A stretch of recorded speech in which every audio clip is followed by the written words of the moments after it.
नमस्कार, मैं हूं जूही वर्मा और आप देख रहे हैं न्यूज लाइव एमपी। राज्यसभा सांसद ज्योतिरादित्य सिंधिया किसानों के लिए एक बार फिर सड़क पर उतरने वाले हैं। ये सवाल इसलिए है क्योंकि जिस वक्त मध्य प्रदेश में कांग्रेस की सरकार थी उस वक्त ज्योतिरादित्य सिंधिया कांग्रेस का हिस्सा थे और आए दिन इस तरह के आंदोलन करते देखे गए कि किसानों के साथ जो किसानों को घोषणा पत्र में जो वादा किया गया है कि उनका कर्ज माफी होगी, उसको लेकर कमलनाथ सरकार क्या कर रही है, क्यों देरी हो रही है, इसको लेकर ज्योतिरादित्य सिंधिया की नाराजगी दिखाई दी, सड़क पर उतरने की चेतावनी अक्सर सुनाई दी और अब किसानों के साथ फिर अन्याय हो रहा है। शिवराज सरकार में भी, उसी सरकार में अब जिस पार्टी का हिस्सा ज्योतिरादित्य सिंधिया है यानी बीजेपी का, मध्य प्रदेश में बीजेपी की सरकार है और फिलहाल मामला ग्वालियर चंबल के ही किसानों से जुड़ा हुआ है जो ज्योतिरादित्य सिंधिया का खुद का अपना क्षेत्र है, अपना घर है।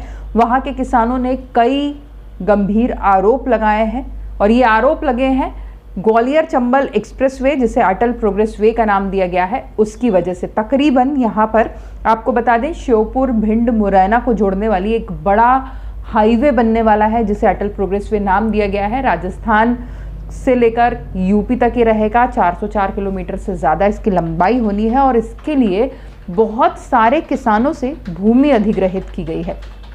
सिंधिया क्यों महत्वपूर्ण है इस प्रोग्रेस वे की जब भी बात होती है तब, क्योंकि सिंधिया भी अक्सर इस प्रोग्रेस वे के बनने को लेकर मांग उठाते रहे। जिस वक्त इसका काम रुका उस वक्त भी उन्होंने बहुत चिट्ठी पत्री लिखी कि इस प्रोग्रेस वे का नाम जल्दी से जल्दी होना चाहिए, काम शुरू होने पर खुशी भी जताई। तो इस तरीके से सिंधिया का लगाव भी इस प्रोग्रेस वे से काफ़ी ज़्यादा है क्योंकि चंबल का विकास भी इस प्रोग्रेस वे से जुड़ा हुआ है।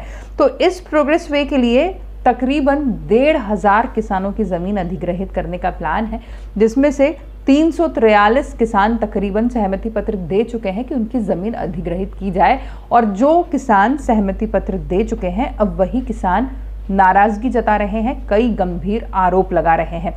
आरोप ये है कि सरकार ने उनसे वादा किया था कि उनकी जितनी ज़मीन अधिग्रहित की जाएगी उससे दुगनी ज़मीन उन्हें दी जाएगी। जैसे किसी किसान से 5 बीघा ज़मीन ली गई है तो उस किसान को कहीं और तकरीबन 10 बीघा ज़मीन दी जाएगी।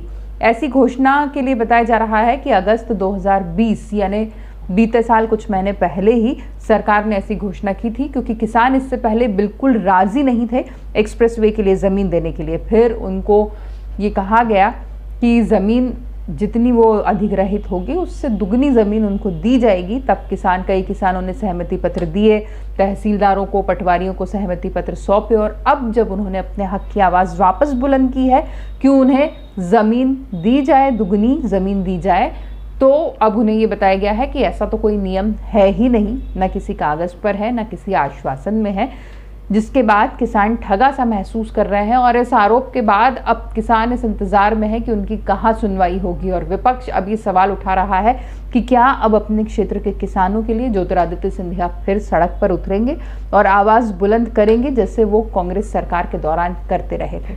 नमस्कार।